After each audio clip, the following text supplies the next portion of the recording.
Selamlar, kanalıma hoş geldiniz, sefalar getirdiniz. Bugün çok güzel bir tarif ile geldim. Bugün ne yapacağız? Tabii ki de bahçemden toplamış olduğum, şu görmüş olduğunuz minik minik büyümeyen şeftalilerden pestil yapacağım. Baktım ki herkes pestil tarifi vermiş. Bir ben eksik kalmışım. Ben niye eksik kalayım? Benim başım kel mi? Hadi ben de vereyim dedim. Ve bunları reçel yapsam olmaz. Pestil olarak bir değerlendireyim dedim. Çünkü ufak ufak minik minik doğrasan doğranmaz. Şimdi hemen başlayalım pestilimizi yapmaya. Artık ne kadar çıkarsa bunları da değerlendirmiş oluruz. Hadi bakalım. Hemen videomuza başlıyoruz. Başlamadan önce ne diyoruz her zaman olduğu gibi? Kanalıma abone değilseniz abone oluyorsunuz. Aboneyseniz de bildirimleri açmayı unutmuyorsunuz. Hadi bismillah videomuza başlıyoruz pestilimizi yapmaya. Evet, gördüğünüz gibi şeftaliler burada. Dediğim gibi minnak minnak büyümüş büyümemiş. Çürüğü, çarığı hepsi içinde. Şimdi güzelce bu şeftalileri şöyle yıkayalım. Hemen çeşmemizi açıyoruz.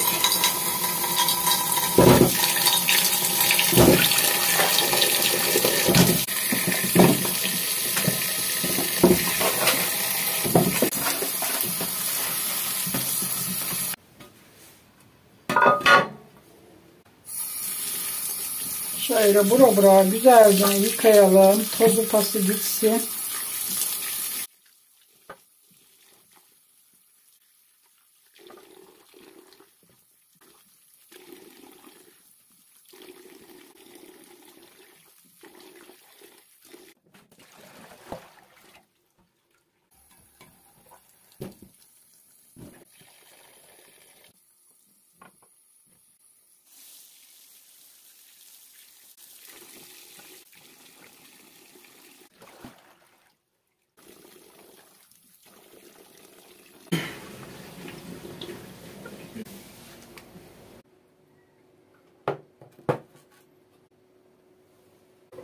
Evet, gördüğünüz gibi şeftalileri güzelce bol suda 3 kez yıkadım. Tozu gübürü gitti.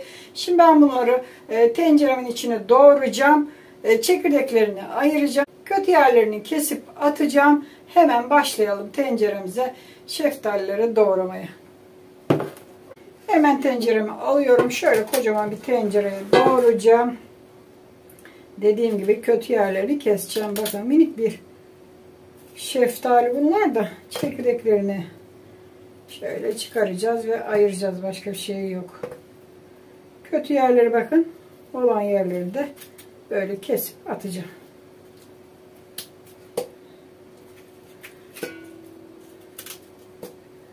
Ağızları hiç ayrılmıyor bile çekirdeğinden.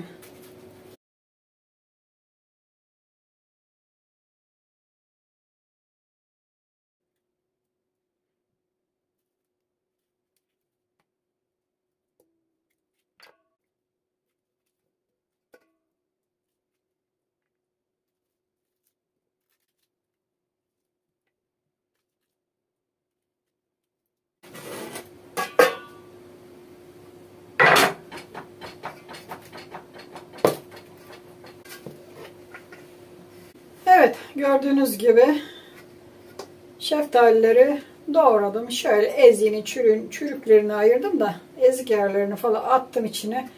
Doğradım. Hazır. Hemen şimdi pestilimizi hazırlıyoruz. Şöyle koyalım. Evet. Şimdi hemen başlıyoruz. 1 bardak şeker dökeceğim. Su bardağına standart.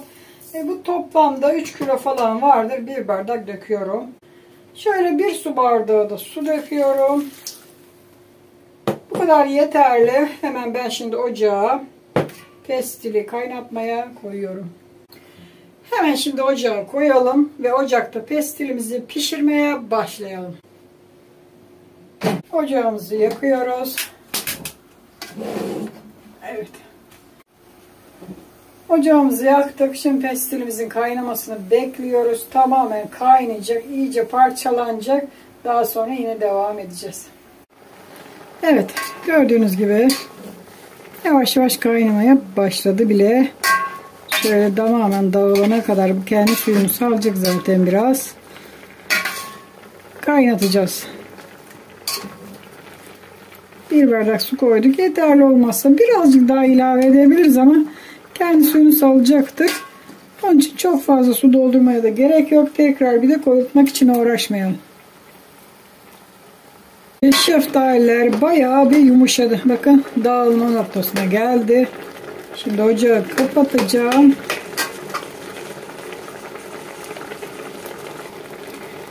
Kapatıyoruz ocağımızı. Hemen şimdi blender ile güzelce parçalıyoruz.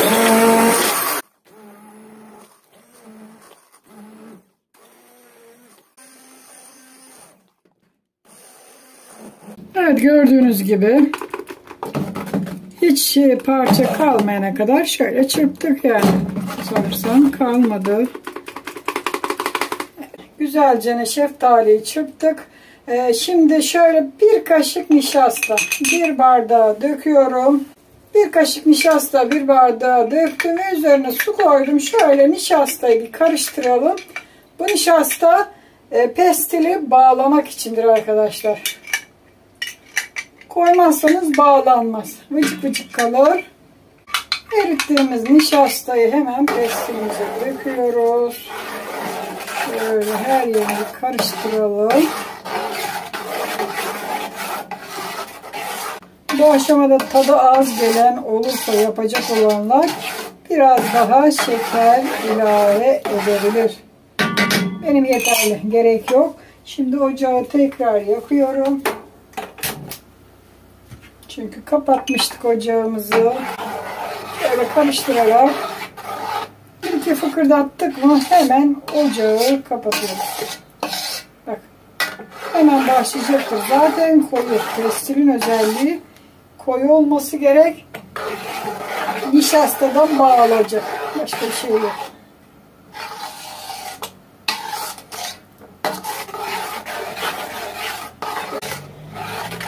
Sürekli karıştırırsak evet, ellerimiz yanmaz. Değiştirelim şimdi, bunu alalım ki biraz uzaklaşalım.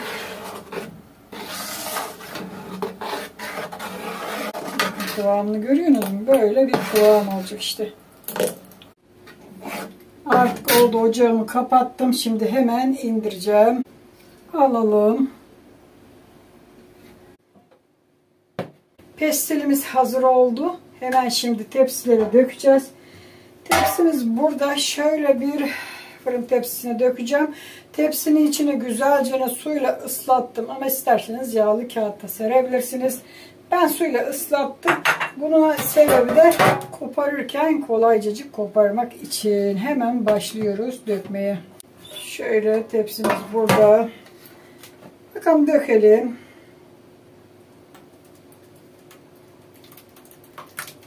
Çok kalın olmayacak şekilde dökeceğiz. Bakalım ne kadar çıkarabileceğiz. Şöyle yaydıralım. Gördünüz mü kıvamı? Ne kadar koyu ve güzel bir kıvam elde ettik. Yani şöyle ince bir şekilde dökelim.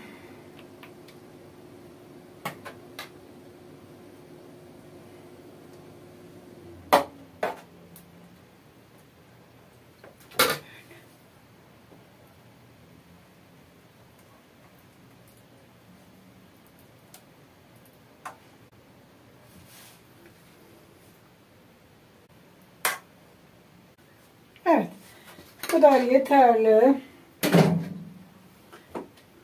Şöyle gösterelim pestilimizi. Şöyle bir tepsi döktük.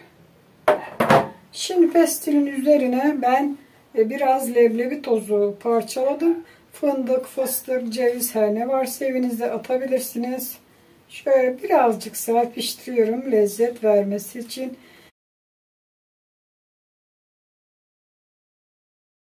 Bakın şöyle birazcık serptim. Bu sarı leblebi, tuzsuz. Başka hiçbir şey değil. Kavrulmuş sarı leblebi.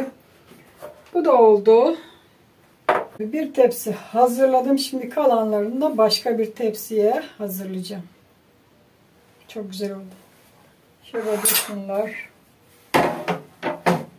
Aynı şekilde şöyle bir tepsiye tekrar döküyorum.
Gördüğünüz gibi toplamda tam 4 tepsi pestil çıktı arkadaşlar. Bir büyük, işte bir de acık daha az büyük, 2 de küçük tepsilerim var. Toplamda 4 tepsiye pestil çıktı. Çok bereketli. Ben pestilleri hazırladım. Şimdi dışarı koyacağım. Güneş gören bir ortamda. 2-3 gün içinde bunlar kuruyacaktır. Kuruduğu zaman son aşamasını size tekrar göstereceğim.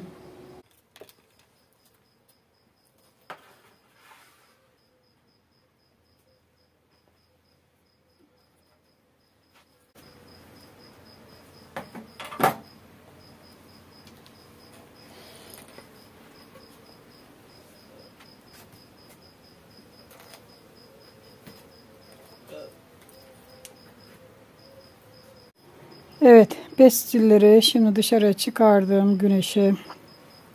Dediğim gibi şimdi kurumasını bekleyeceğiz. Şimdilik bu kadar, kapatalım videomuzu. Son aşamaya geldiğine yine devam edeceğiz.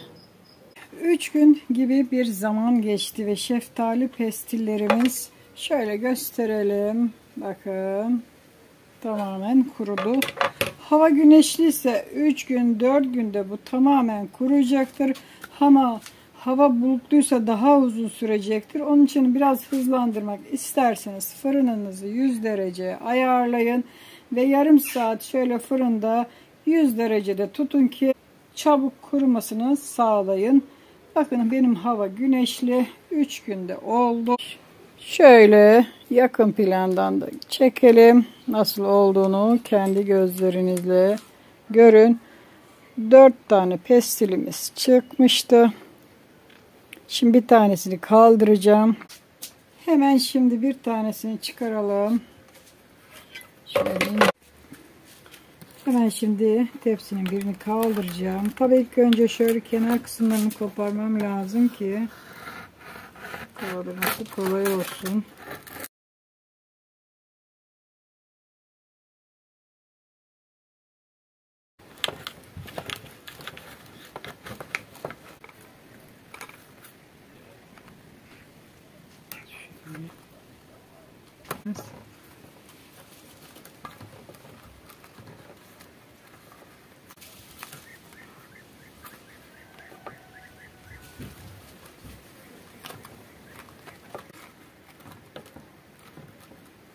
Daha kopmuyor.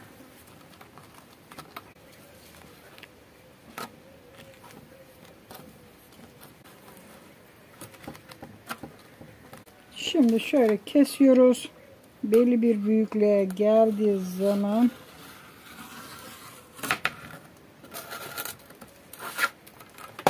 kestik ve yuvarlak kısmı oraya gelene kadar yuvarlıyoruz.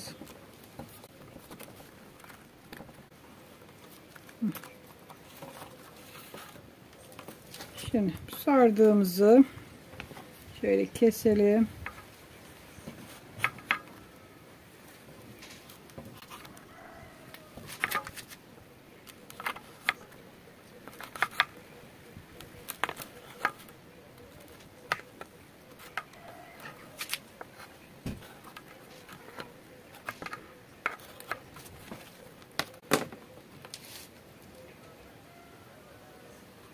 Şu şekilde pestillerimiz hazır olmuş oluyor. Hemen tepsimize, tabağımıza koyuyoruz.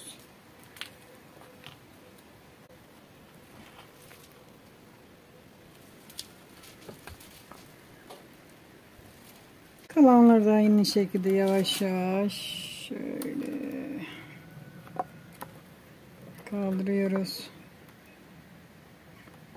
Bu şekilde yapabildiğiniz kadar sakin bir şekilde arkadaşlar, bakın.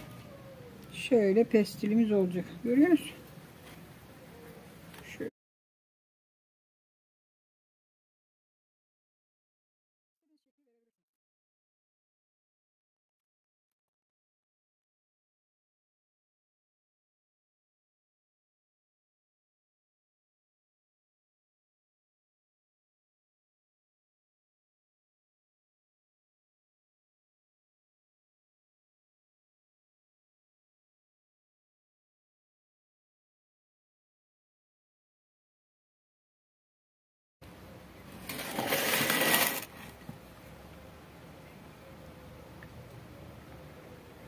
Evet, gördüğünüz gibi şöyle bir tabak pestil hazırladım. Daha da hazırlayacağım.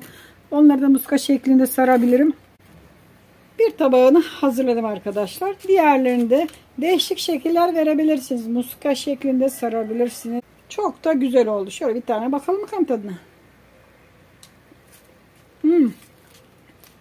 Çok güzel. Doğal tatlı yaptık. Kahvelerinizi yanında ikram edebileceğiniz, çoluğunuza çocuğunuza kış aylarında ellerine verip yedirebileceğiniz harika bir kolay tatlı yaptık. Umarım beğenmişsinizdir. Siz de yapar hazırlarsınız. Ben yaptım, güzel oldu. Siz de yaparsınız umarım. Şimdilik videomu burada bitiriyorum. İsterseniz siz de bu şeftali pestilini yapabilirsiniz. Hatta değişik meyvelerden de aynı yöntemle yapabilirsiniz. Videomu burada bitirirken ne diyoruz? Her zaman olduğu gibi kanalıma abone değilseniz abone oluyorsunuz. Aboneyseniz de bildirimleri açmayı unutmuyorsunuz. Bildirimleri açarsanız en güzel videolarımdan hemen haberiniz olacaktır. Hadi şimdilik benden bu kadar. Hoşça kalın. Kendinize iyi bakın. Sağlıcakla kalın. Daha güzel birçok videolarda buluşmak üzere. Kendinize iyi bakın.